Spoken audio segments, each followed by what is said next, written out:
Here's one of them. Freedom Caucus member, Congressman Ron DeSantis. Good to see you, sir. Hi. What's your fear?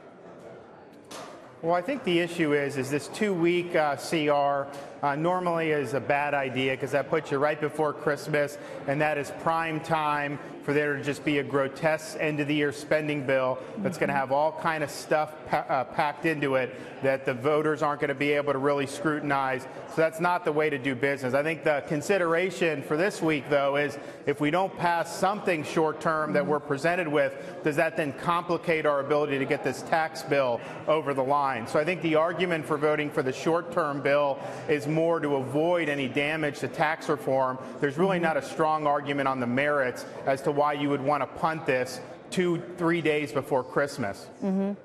And then what happens 2-3 days before Christmas? Does it actually get done, or does it get punted out till January?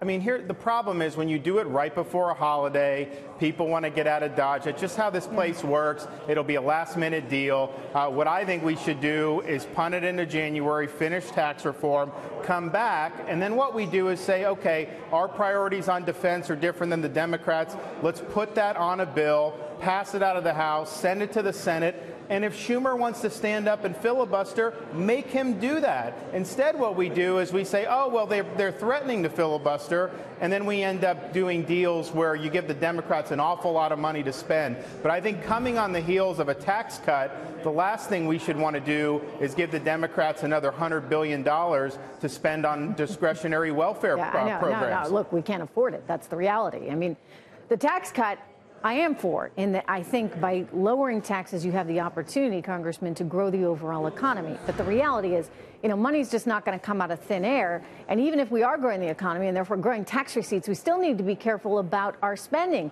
I mean, the way the Democrats look at it, they think that spending needs to be adjusted for an increase every single year, keeping up with GDP. I've never understood that calculation because to me... And not only that, though, they will do it irrespective of whether any of these agencies are actually doing a good job. So there's never any question in their minds.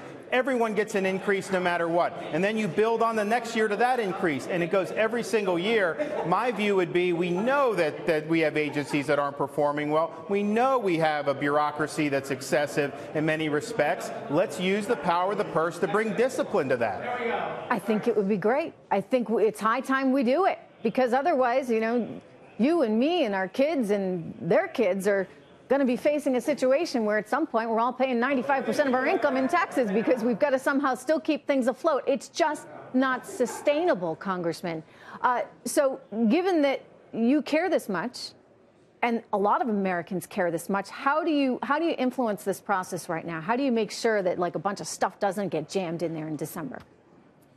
Well, look, I mean, we have some members, a lot of members who feel that would be a problem. I don't know if we have enough, to be honest with you. Okay. I think it would be great for the president to weigh in at this point. Now, he doesn't want to deal with any type of lapse right now because he wants the tax bill, and I agree with that. But I think if he makes it clear that he's not going to sign a bill that's Christmas treed with all this junk that the taxpayers don't want, that's really for politicians, that he's willing to veto it. And I think if he said that, I think members would get in line pretty quickly, and we'd be able to do something that is at least moving in the direction of fiscal responsibility. Well, that would certainly be part of his platform. We would be doing a much more aggressive, but you got to get 218 votes for this stuff, and I understand that. But clearly, if we're moving in the right direction, and then we can say to people, we did a big tax reform, we did big tax cuts, and we're not forgetting about the spending side, and we are addressing that. That's a formula for growth, Trish. Absolutely. Excessive spending hurts growth.